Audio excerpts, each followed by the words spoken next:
Oke, udah lebih dari 6 bulan Blaze F1 ini jadi teman perjalanan saya. Nah, masalah apa aja sih yang saya dapetin selama pemakaian Blaze F1 ini? Yuk, kita bahas satu-satu. Masalah pertama yang sering banget muncul adalah masalah volume. Jadi Blaze F1 ini entah kenapa volumenya itu suka nggak standar. Dalam artian gini, biasanya ketika kita connect ke TWS atau Bluetooth untuk sound, ya, volumenya itu standar. Jadi misal kita matiin di volume 10, maka ketika kita sambungin lagi, dia akan ada di volume 10. Dan volumenya segitu-segitu aja. Nah, Blaze F1 ini suka nggak stabil.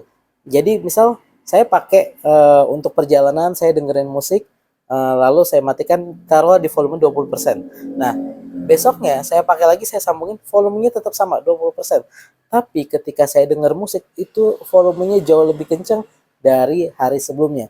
Sehingga biasanya untuk normalinya, saya turunin volumenya sebentar, satu kali, lalu saya balikin lagi. Baru itu volumenya normal.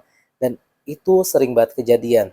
Masalah kedua adalah Blaze F1 ini punya dual connection. Jadi dia bisa terhubung ke dua device sekaligus.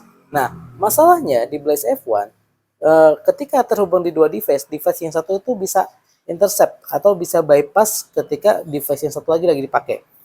Saya kasih contoh, misal kamu pakai TWS yang sudah dual device connection.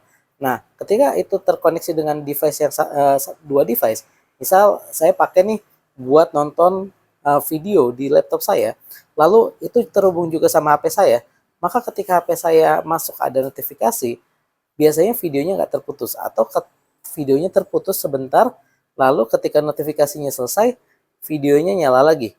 Nah, di Blaze F1 ini nggak kayak gini. Jadi misal kita dengerin musik, kita sambung kedua HP, kita lagi dengerin musik di HP yang satu, lalu tiba-tiba ada notifikasi di HP yang satu lagi, maka ini terputus musiknya. Nah, notifikasinya selesai, musiknya tetap putus. Jadi kita harus nyalain lagi. Dan ini masuk ke masalah yang ketiga. Ketika musiknya sudah putus dan kita ada di mode dual device connection, itu kita nggak bisa langsung play lagi. Kita harus playnya dari HP-nya. Kenapa? Karena ketika kita play dari Blaze-nya, dia nggak langsung connect nih. HP mana yang harus di-play. Akhirnya ketika mau dipencet tombol play berapa kali pun, itu nggak akan ngaruh apa-apa. Jadinya seringkali saya harus buka kembali HP saya yang saya pakai buat nyetel musik untuk play dari situ. Baru lancar lagi. Nah, itu dia beberapa masalah utama yang saya hadapi ketika saya pakai Blaze F1 ini. Kamu gimana? Punya masalah yang sama nggak? Atau ada masalah yang lain yang dan solusinya boleh ditulis di kolom komentar.